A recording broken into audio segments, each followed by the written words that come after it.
Good morning, good afternoon, good evening, wherever you are in this world of ours. I hope you are safe and sound. I'm Aaron David Miller, a senior fellow at the Carnegie Endowment for International Peace. And welcome to Carnegie Connects, a series of virtual conversations on issues of critical importance to America and to the world. Today, I'm really pleased and honored to be able to host Amos Hochstein. Amos is President Biden's senior advisor on energy and investment. Amos, welcome to Carnegie Connects. We go back a long way. I remember when, although you need no introduction, but I have to say, looking at your bio and your resume is really quite remarkable. I mean, you combine executive experience now in two administrations. You've got experience on the Hill. You've got private sector experience, and in a subject near and dear to my heart, you've got not only diplomatic experience, but you've achieved a rather extraordinary diplomatic success. So I think all of this is extraordinary. I'm hesitant to read your bio. Please don't. Global energy, infrastructure investment.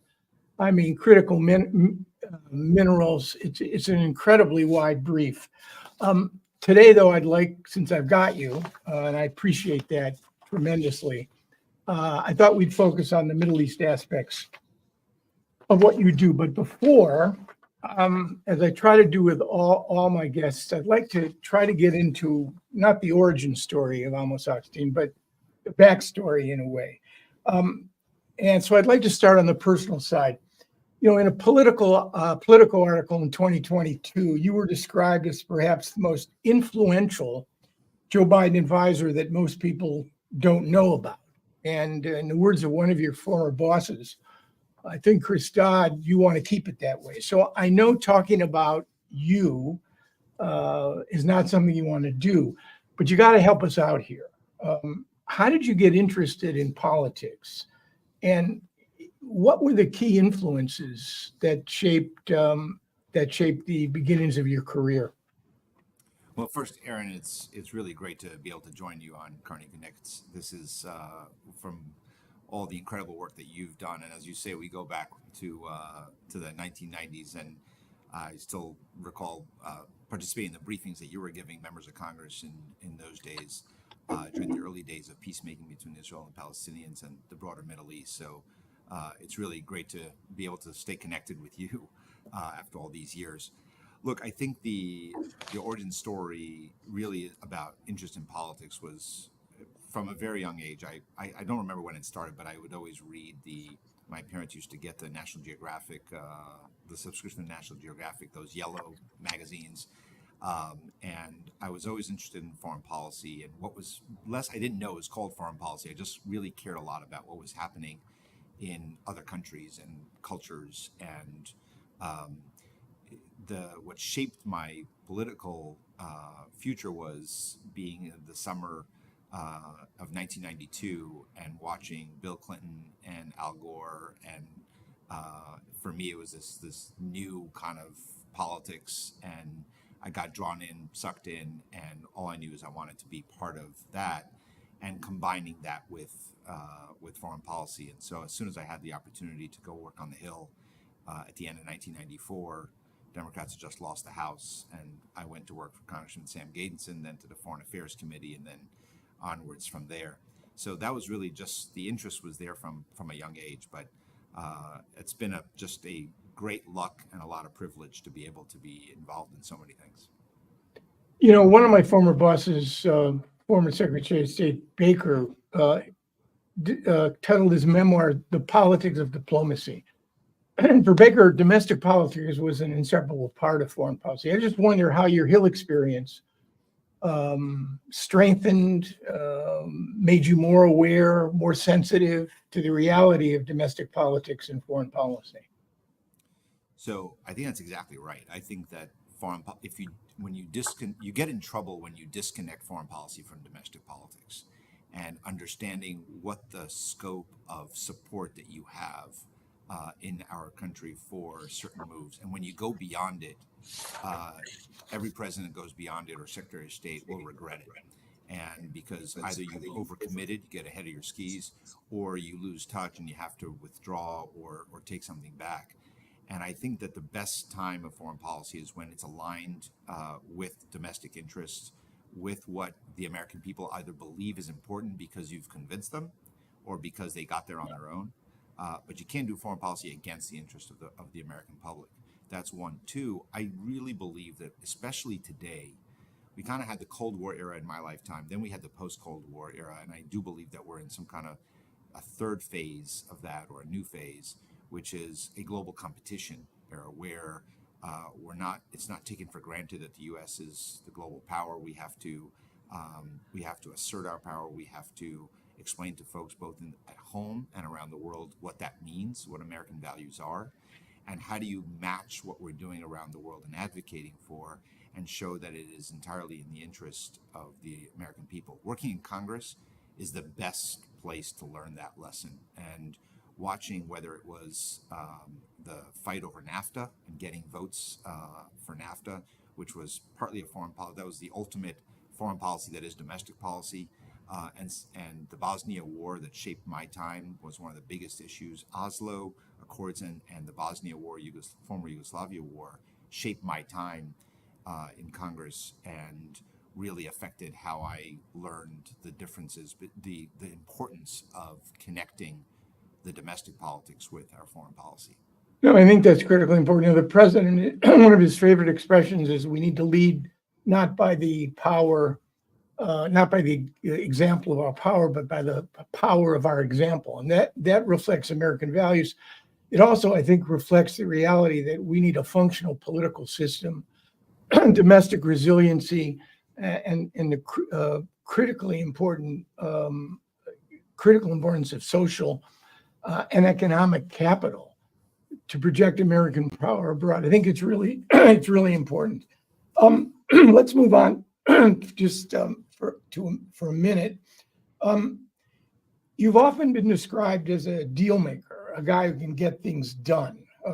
I think it was Yusuf Utaiba, the Emirati ambassador to Washington, that said that most leaders he knew, presumably he was talking about in the Arab world, knew you and respected and trusted you precisely because you had this capacity to get things done. And you succeeded in an area that is not known for its successes, Middle East diplomacy. You ended up brokering an extraordinary agreement. Just for the uninitiated, could you spend a minute on summarizing what the Lebanon-Israel maritime agreement was? I've got some specific questions on your work on that and how it pertains to the current crisis in which you're helping to diffuse. Well, I think the idea of diplomacy and success, I think, is connected to getting things done. It's about coming into any negotiation or set of issues that you're trying to bring American interest in, and understand what the other side wants, what they need, what are their interests, and not try to force anyone to do things that are against their interests. That's usually, to me, the failure in diplomacy. But rather to get them to think that this is something in their interest, and not because I'm trying to get them to think that, but because it actually is fashioned in a way that is supportive of their interest. And I try not to prejudge anyone that I meet with in the region, and I think that's something that we sometimes walk away from. And so collaborating and cooperating and discussing is better than lecturing. In the Israel-Lebanon maritime, this was a long simmering dispute. That's, first, for those who are watching, there's no border between Israel and Lebanon, neither on land nor in the water, since the establishment of both states. And Lebanon doesn't recognize the state of Israel. So it puts a lot of pressure on the conflict. The water wasn't really a big issue. It's not a fishing area. It's not an area that is highly trafficked with shipping. Until in the early 2000s, in the first decade of the 2000s, natural resources were discovered in the water offshore Israel, offshore Cyprus, and offshore Egypt. And all of a sudden, there was a monetary value to the water, but it's hard to discuss and debate a border issue or delimitate a maritime boundary if there's no diplomatic relations and they can't talk to each other. Many people tried and failed during the Obama administration and the Trump administration to reach an agreement. And in fact, I think the biggest secret for the success was that I was one of the people who tried and failed in 2014, 15, and even before that. We tried to do things a conventional way. Later, when I came back into the Biden administration, the president asked me to take a look if this was worth our effort, mainly because there was an actual threat of a broader war starting over natural resources and in the water. And so there was both sides recognized that that was a bad option that could spill over into a broader conflict.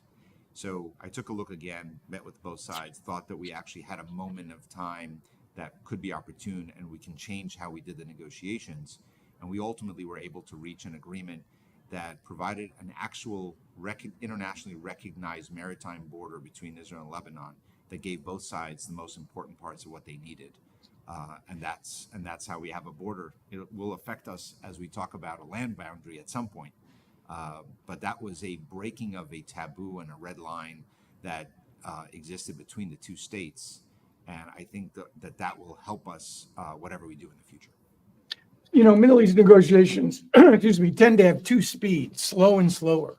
It took 2 years for you to negotiate this. And while any negotiation is driven by a sense of urgency and it hopes to achieve a balance of interests, and parties are not going to be conned or persuaded or pressured into undermining their own interests. But I've been around negotiations long enough to know also, and it's not false flattery here, that they succeed also when the broker, the mediator, owns them and becomes personally identified with their success. And, it's clear, again, it's not false flattery. Reuters reported, and you know about this quote, the deputy parliament speaker, Elias Boussab, said, quote, "We have heard about the Abraham Accords. Today there is a new era. It could be called the Amos Hochstein Accord." Now, embarrassing or not, persona is critically important in any negotiation because it involves trust. It involves building confidence. You had to negotiate not only between two states, but there was also an internal Lebanese piece of this, which was critically important. So it's a negotiation not bilaterally only, but among Lebanese parties. Can you speak at all to that issue with respect to Lebanese politics? How did the trust factor play into this, particularly with respect to the most challenging piece of this, which I would imagine would be Hezbollah's role? Well, look, I think one piece of this is my first trip to Lebanon was in 1995. And I've been going back to Lebanon every year. I've been to Lebanon every year since 1995, except for the year following the assassination of Prime Minister Rafik Hariri, when there was a lot of violence in the streets and demonstrations. But other than that, I've been there every year. And Lebanon has become, I fell in love with Lebanon when I went the first time. I traveled there with, at the time, Congressman Lee Hamilton. And I really, Lebanon is a country that I like very much. I like the people, and I'm attracted to the tragedy of Lebanon, which is, and I say this to the Lebanese all the time, wherever you go around the world, there is a Lebanese entrepreneur that's running the business, the fund, the bank, the hotel, the supermarket, whatever it is. And tragically, they do better outside of Lebanon. You don't see a lot of entrepreneurship inside Lebanon because the politics has been so difficult and corrosive. And so the ability to help Lebanon come back to what it used to be and the potential that it has was part of the attraction of why I wanted to be part of this negotiation. And I think that my contacts in Lebanon go back a very, very long time. So I think they knew that I wasn't coming here just to try to check a box, but rather I'd come before and I'm going to come back again. And so I think that was important. The other is to understand that Lebanon's politics are complicated and that there's a history to it, and understanding where the history comes from, and to respect all the different parties and there are many different parties. But you're right, this negotiation started out as really more mediation between Lebanese factions in order to be able to get a unified Lebanese position. There was one Lebanese once asked me, did you share with the Israelis my proposal? And I said, I can't share, no, I can't share a proposal from Lebanon. I have to have the Lebanese proposal. And that took many months to get to a unified Lebanese proposal. But I will say on the Israeli side, it was different, but not by much. In other words, it was a very volatile politics in Israel at that time. Still, it was a narrow government with threats to it all the time. And I started under Prime Minister Bennett and finished the deal under Prime Minister Lapid, with elections pending and threats to it in court and so on, so which were motivated by politics. So there was a lot of politics on both sides in getting to a unified position. The second piece is both Israel and Lebanon have a very boisterous press that reports on everything. So the ability to have a quiet conversation, and you're right, it's slow, and it took 2 years, but it was different phases of it. And the last phase I felt went very, very quickly when we put a deadline on the table and we negotiated towards that deadline. And I think everybody got aligned. Getting Hezbollah on board, obviously we, the United States, don't talk directly to Hezbollah, but they are a force in Lebanon, and ultimately they supported it. And I think they supported it for the same reason that several of the other factions supported it. The Lebanese people wanted it, and they understood that this was good for Lebanon. This was not a deal where they were compromising too much, and that what they were getting was a significant part of their needs. And so involving the Lebanese people, and I decided early on that I would speak directly to the Lebanese people at different critical points to create that sense of urgency, and for them to know transparently from us, from the United States, what was at stake here, and what would they have to benefit, and what were they risking, and that they should have those parameters in front of them. We tried to do the same thing on the Israeli side, but I do believe that ultimately that is what brought the political system in Lebanon together. You know, your initial task, negotiating a maritime border, was fraught and challenging enough. Now, in the wake of October 7, there's a whole nother order of magnitude. Not only is it a land border, but it involves any number of other issues. And you're trying to mediate and broker in the middle of a kinetic crisis. I know you can't speak to or don't want to speak to the broader issues of the administration's views and policies on the war, but let me ask you. Next week, I think, is the 9-month of this war. I want to get to the issue of the Israeli-Lebanese border. What is your sense of where we are 9 months in? Well, I think that we sometimes, because it's so long, and in our world today, everything has to happen right away, and we have very short memories. We have to remember the origin story of this conflict too, of what October 7th was, and the Hamas attack on Israel, the surprise attack on Israel, and the fact that it was a massacre of proportions that Israel has not seen in its history, and the fact that there are still Israeli hostages of all from children to the elderly and wounded that are still there, and that's a backdrop of this. I think where we are, the president's been clear that we want to see an end to this conflict, and I'm not going to get into the current state of negotiations. I think it's been clear about negotiations for a ceasefire that is driven by releasing hostages and stopping the cessation of hostilities. But I will let others discuss. I'm not involved in day-to-day on the negotiations over that, so I don't want to get into my colleagues' work on that.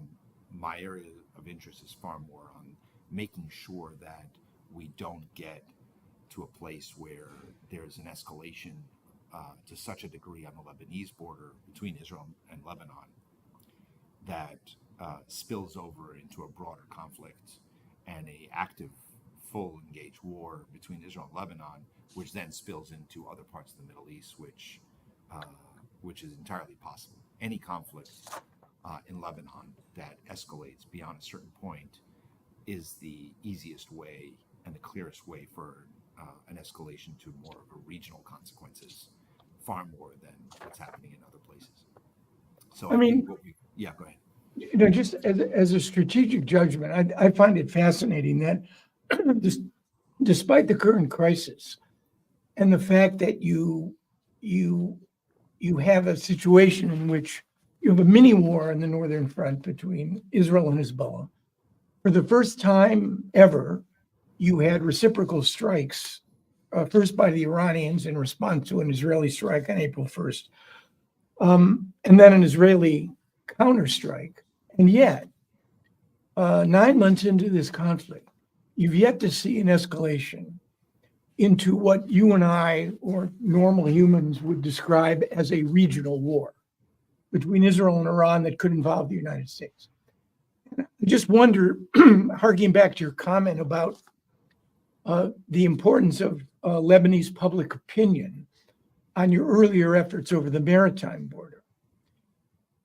It's stunning to me that 18 years have passed since the summer war of 2006 without a major escalation between Israel and Hezbollah. I mean, I would draw a sort of common sense conclusion from that neither the Israelis nor Hezbollah, even now, and or Iran, are interested in an escalation in which you have a far more severe crisis than we watched in the summer of 2006 between Israel and Hezbollah that could, in fact, easily involve Iran and the United States.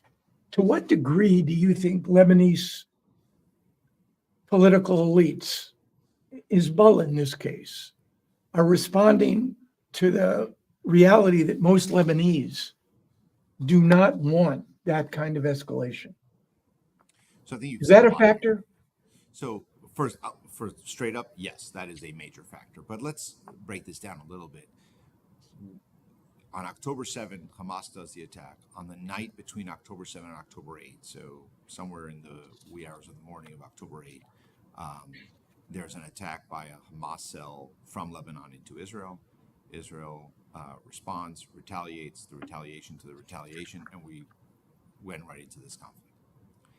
The assessment was, if you go back to the analysts and media, was that we were just days away from an escalation into a regional war. There was a lot of work, diplomatic work done behind the scenes by several folks in the U.S. administration, working with regional powers and our allies to try to tamp this down. And what we have done over the last 8 months or so is to recognize that we may not be able to stop the cross-border shelling and attacks and counterattacks between Israel and Hezbollah, but to keep them in some kind of a range that doesn't allow it to spill over. I think to do that, you need active engagement with both the Israelis and the Lebanese. And you need public opinion to understand the risks of escalation further. And so I think, to your point, I think the Lebanese people do not want to see a Israeli invasion, don't want to see a broader war. They know that despite all the bravado talk from both sides on what they can do to the other, the bottom line is a lot of civilians will die and will be injured, and that the infrastructure in both countries will be severely damaged. And nobody, no matter how it ends at the end, it will probably not end very different on the border from where it started. There will be some kind of deal to end it, and in the meantime, people will die for little to no reason, and the economic situation will be devastating on both sides. So there's the more that people understand that and recognize that, the more that there's a counter pressure that you build for an escalation. But I want to be clear, there is a very active mini war going on between Israel and Lebanon. Thousands of rockets have been fired from Lebanon into Israel, and thousands of rounds have been shot by Israel into Lebanon. The casualty level has been relatively low on the Israeli side, and even the civilian casualty on the Lebanese side, while devastating, has also been relatively low for the number of munitions that have been fired. So I think that keeping it at that level is very hard. And what I worry about every single day is that a miscalculation or an accident, an errant missile that is intended for a target, misses the target, hits something else, or misidentifies a target, hits a bus full of children, or hits another kind of civilian target that could force the political system in either country to retaliate in a way that slides us into war, even though both sides probably understand that a fuller or deeper scale war is in neither side's interest. And yet, wars have started historically around the world, even when leaders didn't want them, because they'd had no choice because an event happened. So that is the risk here, and that's why we are going to continue to work really hard to limit the scope. And every once in a while, we have a escalation in both scope, depth, geographic, and target that threatens that escalation further. That we try to work with both sides to tamp down to bring it to the lowest level possible. But ultimately, the goal is to have an agreement in place that when the right moment presents itself, and that may be tied to Gaza, maybe not, that we have an agreement that is not exactly the same as what happened in 2006. The agreement in 2006 was it ended the war, gave us 18 years of no conflict, which is a long time, and gave us a UN Security Council resolution known as 1701 that required both sides to do things that neither side really is able to do in the current context, and neither in 2006 nor today. So we have to have some agreement in place that will force the sides into a slightly different posture, that will create the environment that will allow for 1701 to be fully implemented. So whatever resolution comes to, we will have to have an agreement that is towards implementation of 1701 in a manner that both sides can actually implement, and where they would take steps now that would be meaningful, even if they're not fully 1701, meaningful enough to achieve the most important goal, which is cessation of fire, and for Israelis to be able to go back to their homes in the north with security, meaning not to October 6th status quo, and the same for Lebanese people to return back to the south and redevelop economically in the south, not on the premise of October 6th, but a new reality on the ground. Does it logically follow, do you think, that a cessation of hostilities, we saw it perhaps for a week in November, cessation of hostilities between Israel and Hamas in Gaza would in fact produce a period of quiet, if it were a temporary ceasefire, 6 weeks, or even something more permanent, that a natural follow-on would be a sustained period of quiet between Israel and Hezbollah? Is that a assumption we should not make? I don't think we should make that assumption. I think that's the goal, but I would put a little bit of a twist on it. If you have a ceasefire in Gaza, we end the conflict in Gaza, and all we have is an announcement from Hezbollah that we're ceasing to shoot at Israel, that is not going to lead us to a ceasefire, not even a temporary one. Because that would mean if you just stop the firing from both sides, then you're basically returning to the status quo of October 6th. And that will not allow Israelis to go back to their homes with security. And therefore, Israel will not abide by that kind of a ceasefire, because it needs and it has the right to have an agreement in place that the cessation of fire from Hezbollah and from Israel is based on a broader agreement. And that is what we're having these conversations now of what that looks like. And I can't go into the details, but we have to have an agreement in place ready to go, or at least almost ready to go, if we have the right opportunity to be able to implement it. So if we have a ceasefire in Gaza, that we are able to implement something on the blue line between Israel and Lebanon that can be that could allow for that kind of security for both sides, and for Lebanon to return to economic prosperity and security, and for Israelis to return home and to turn another chapter.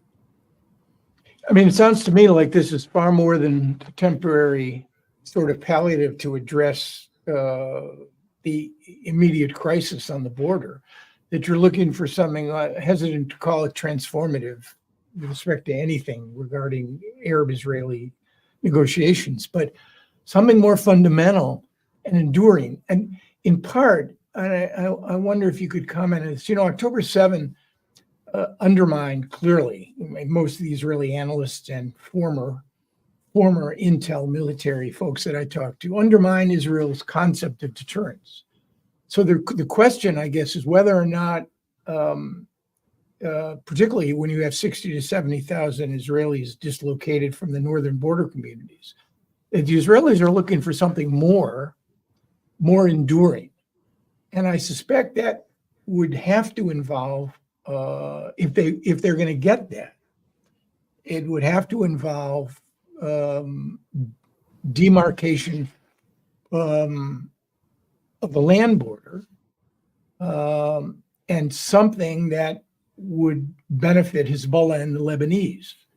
And that means something more serious and perhaps more sustainable.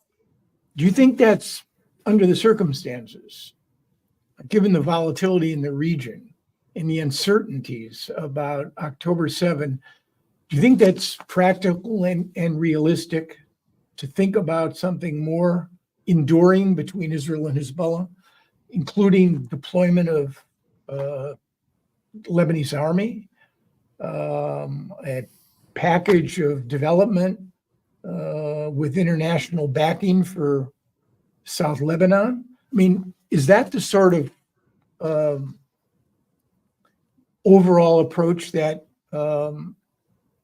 you're working on or would work toward? So the simple answer is yes. I think it has to be something more comprehensive. I try to stay away from things like transformative. I think it's when I put big words, everybody gets their backs up. And I think that, yes, we have to have something that is more comprehensive. And I think that the demarcation of the land border will have to have a number of phases here. So phase one is to do enough to allow for the northern communities in Israel to return to their homes and the southern communities in Lebanon to return to their homes. And what are the necessary parameters for that from a security perspective?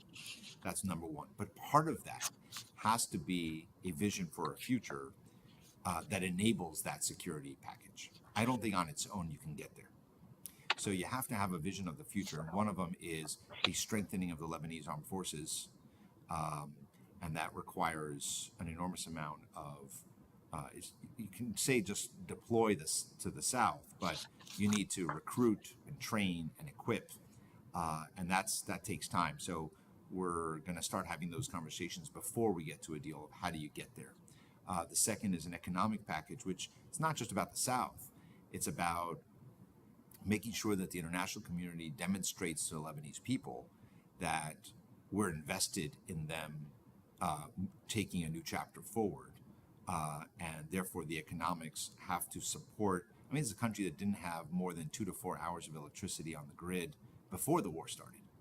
And we have a solution for that. We've put together a package that could create a solution that would take them to 12 hours of electricity in a short amount of time.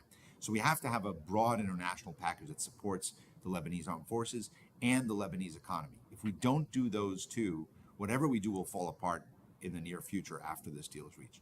And lastly, it's about the land boundary. I think this will be the moment. It has to be part of the package. Doesn't mean that we can do all of it right away, no, but I think that there is enough that we have been able to address that says to me that we have a roadmap to get there. And so I'm more optimistic than others are. I'm not trying to solve the whole Middle East. I'm just trying to solve a portion of the land boundary. I think that will help to change how we think about this crisis and conflict in the future. I'm not expecting peace everlasting peace between Hezbollah and Israel. I don't think that's on the table. But if we can reach a set of understandings and take away some of the impetus for conflict, and establish for the first time ever, a recognized border between the two, I think that will go a long way. And I believe it is entirely possible to do that. I truly do. I'm thinking about the role of external powers in your negotiation. The French, perhaps on the positive side, but Tehran on the negative side. I just wonder, the Iranians clearly got out of the way with respect to your negotiations on the maritime border. I'm wondering, given the fact that what you're working on now is more fundamental, potentially more enduring in terms of their key proxy, how Iran would react if in fact you were making success, and what sort of influence they could wield.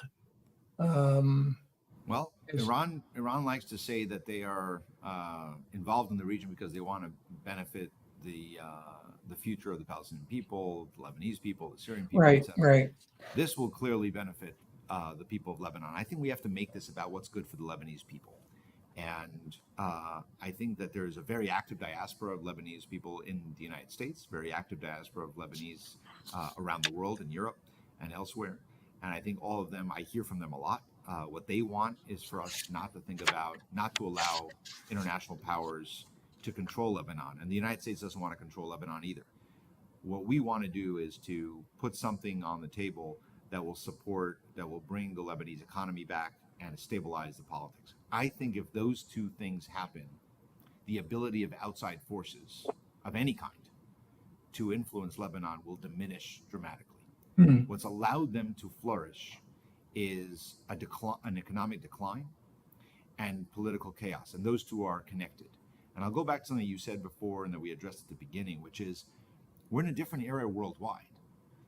And the economic, every Secretary of State likes to say economic policy is foreign policy, but they rarely work towards that. We're in an era now where it is really not just that it's true that it's foreign policy, it's the main driver.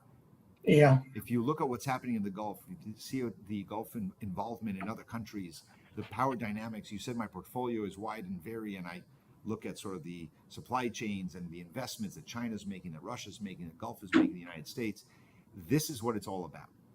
And Lebanon, like other countries, if it doesn't have the economic backbone of stability and growth, it will fall into chaos, and it will fall under the influence of other regional powers.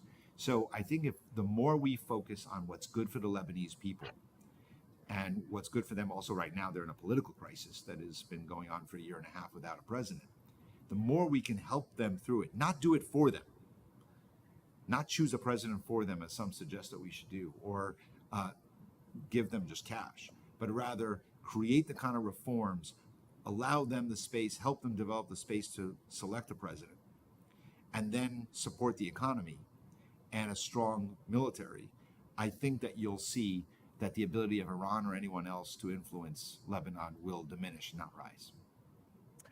We're nearing the end of our time together, and I did want to spend a few minutes to get your sense of the administration's view on regional integration, but specifically from 30,000 feet, the issue of Israeli-Saudi normalization.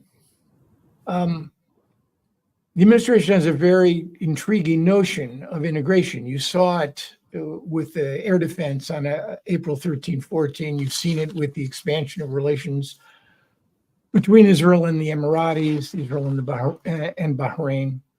To what degree do you think the Israeli-Saudi piece of this is integral? Is it the key to a broader concept of the IMEC and fostering closer economic and political ties in the region as a whole? Is the Saudi-Israeli piece the key? Is it what primes the pump? And without it, it's tough to imagine the kind of integrated future the administration talks about? So look, I think there's no doubt to the last sentence that you just said, there's no doubt that it's hard to talk about true integration of the region without the Israeli-Saudi relationship, as Saudi is such a just physically a large and critically important and influential country in the Gulf and beyond. So I think there's no doubt that is a gaping hole in the idea of integration. Without it, it's very, very difficult to imagine. The IMEC that you mentioned, which is the India, Middle East to Europe corridor that we announced all together in September in India during the G20 summit. And we had a meeting there where Prime Minister Modi and President Biden chairing it together with Crown Prince Mohammed bin Salman and Sheikh Mohammed bin Zayed of UAE, with the President of the European Union, van der Leyen, and a number of other world leaders. That was just a couple of weeks before October 7th. And to me, that's the stark contrast of the two options that are facing the Middle East. The vision of IMEC is the exact opposite of the vision of October 7 to June. And that was basically recognizing that the Gulf states have been very successful in putting together a blueprint for their post-oil economy, post-fossil fuel economy, but they need to be connected to the rest of the world. So, and the most important markets are, if you think about India connecting itself, part of IMEC is India connecting itself by rail and other physical infrastructure to places like Vietnam, and then connect the port-to-port relationship from India to UAE, build a rail that goes from UAE through all of Saudi to Jordan, Israel, and then connection port to port from Israel and the Mediterranean to Greece, Italy, France, Germany. Yeah. What that means is a physical connection for green electricity, for green hydrogen, for other products and services that connect Southeast Asia to Europe, and using the Middle East, the Gulf as in between. That is an Israel integration. That is a Middle East integration, what will bring enormous amount of revenue for the region. I think that is still on the table. I think the negotiations that you've seen reported on things that we're talking to the Saudis are within that vision of both the strategic importance of the strategic relation between the United States and Saudi directly, as well as the normalization of relations. Yeah. But clearly, in a period of war, this is the what not to do era that we live in right now, and we need to work towards bringing that back to the IMEC vision. And I think it's entirely possible. I mean, the sun, the moon, and the stars are going to have to align in order to create what would be a very hopeful future. I don't expect you to respond to this. It's an editorial comment on my part, so forgive me. I think Israeli-Saudi normalization is wonderful. It may be incredibly impactful. My only concern is what we are going to have to pay for it. And I worry about that. I worry greatly. Here is back to the values proposition that we talked about earlier. A mutual defense pact, even without a firm Article 5 commitment. I mean, I think the last time we signed a mutual defense agreement with any country was the revision of the U.S.-Japan Treaty in 1960. We don't do this very often. We usually do it with like-minded countries that share our values. At any rate, it's a concern. Right now it's a thought experiment. Look, at some point, I hope, in fact, this war comes to an end, and we can envision a much different set of practical pathways, not for Israelis and Palestinians, but for the region as a whole. And I'd only conclude, Amos, by saying that you really have done an extraordinary job in beginning to build that better future. And I'll invite you to come back after the land border between Israel and Lebanon is demarcated, and after we have a more hopeful future for Israel and the Lebanese people. Well, I hope to come back, even under that high bar that you're setting. But I will say, I think that we have to look at the relationship with Saudi Arabia, with UAE and Qatar and the others in the region, through the prism, through more than just this current war prism.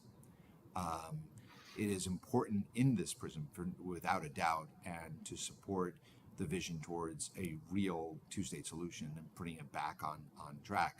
But there are strategic interests for the United States to work with Saudi Arabia and with UAE and with Qatar that are both regional and ex-regional. And so we have to expand how we think about and what the price that you talked about is, and what is it trying to achieve. And it's a much broader set of parameters of serving the American interest globally.